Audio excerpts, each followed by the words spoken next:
बिस्मिल्लाहिर्रहमानिर्रहीम।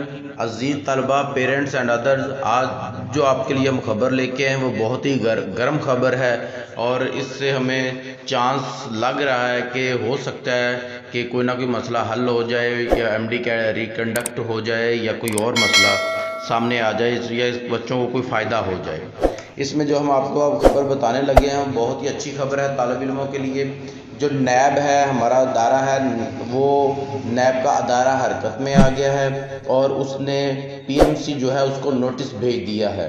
जो उसमें इल्ज़ाम लगाया गया है कि इसमें जो करप्शन हो रही है और मेगा करप्शन है, इसका हमें सबूत दें और उन्हें नोटिस भेजा गया है कि इसका हमें जवाब दर्ज करवाएं। हम आपको दो चार बातें बताते हैं कि उसमें कौन सी बातें हैं। बड़ा लंबा चौड़ा उन्होंने नोटिस भेजा है इन्हें और बताया है कि ये जो सारा कुछ हो रहा है इसमें हमें बताएं कि ऐसा क्यों हो रहा है। इसके बाद पहले हम आपको बता दें कि आपको पता है कि पेशावर में भी केस हो चुका है, लाहौर में भी हो चुका है, बलूचिस्तान में भी हो चुका है और इन पर जो वकील हैं उन्होंने उन पर बहस भी एक अदालत में हो चुकी है और उसके बाद अदालत बरहम भी हुई है पीएमसी पर कि आप जो तलबा हैं उनको भी आपने सड़कों पर लेके आ चुके हैं और अभी तक कोई इसका फ़ैसला नहीं हो रहा। बहरहाल ये सारी बातें साथ साथ ही हैं, हम आपको हर पल आगाह रख रहे हैं। अब हम आपको बताते हैं कि जो पीएमसी को नोटिस आया नैब की तरफ से वो क्या है। इसके पहले कि हम आपको ये बताएं, हमारे चैनल को अगर अभी तक आपने सब्सक्राइब नहीं किया तो सब्सक्राइब ज़रूर कीजिए, वीडियो को लाइक कीजिए, दोस्तों के साथ शेयर भी कीजिए।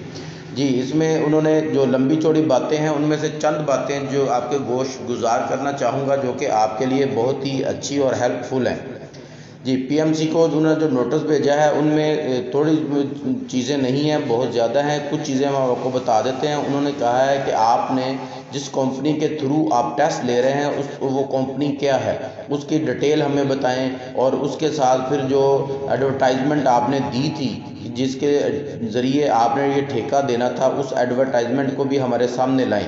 ये नेशनल ब्यूरो जो हमारा अदारा है नैब, उसने कहा है, उसके एंटी करप्शन जो सेल है उस सेल ने हरकत की है और उसने पीएमसी को नोटिस भेजा है कि आपने जो इश्तिहार दिया वो इश्तिहार हमें दिखाएं और उसके बाद उस इश्तिहार के लिए कौन कौन सी फर्म्स हैं जो आपके पास आई जिन्होंने कहा कि हम ये टेस्ट लेंगे, ठेका हमें दें, उनके जितने भी रिकॉर्ड है वो सारे डॉक्यूमेंट हमें जमा करवाएं और उसके बाद आपने किसको दिया वो भी हमें बताएं और टैप्स जो है उसको आपने क्यों दिया, उसको कैसे शॉर्ट लिस्ट किया वो भी बताएं।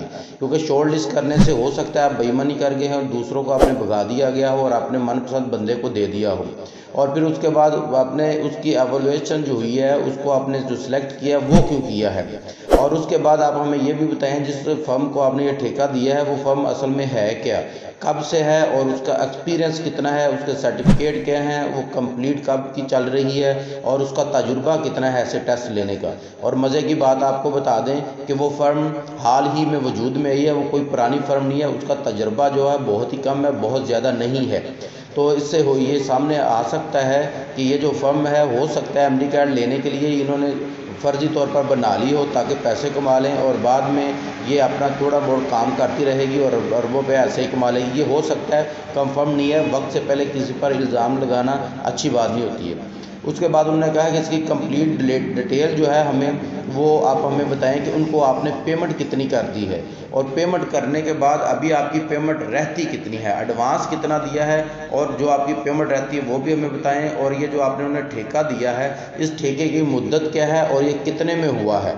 और ये कहा जा रहा है कि ये जो ठेका हुआ है 10 सालों का हुआ है। अगर 10 सालों का हुआ है तो क्या अगले सालों में भी ऐसे ही टेस्ट होगा, 1 महीना पूरा चलेगा? अगर ऐसा है तो क्यों है? ये सारी उन्होंने मांग ली है और उसके बाद उन्होंने कहा है ये जो कॉन्ट्रैक्ट आपका हुआ है उसके डॉक्यूमेंट भी हमें जमा करवाएं और उससे रेलिवेंट जितने भी डॉक्यूमेंट हैं वो रिटर्न सबूत के साथ हमें दें और इसके बाद हमें ये जो सारे डॉक्यूमेंट हैं आपने हमारी उनकी फोकल पर्सन जो है उन्हें जमा करवाने हैं और फोकल पर्सन जो है वो इनकी एंटी करप्शन की जो है वो डिप्टी डायरेक्टर हैं, कंप्लेंट जो वेरिफिकेशन सेल है उनकी हैं miss Samina Rahman deputy director जो है उन्हें जमा करवाएं और ये नैब रावलपिंडी में और उन्होंने कहा है जितनी जल्दी हो सके इसे जमा करवाएं।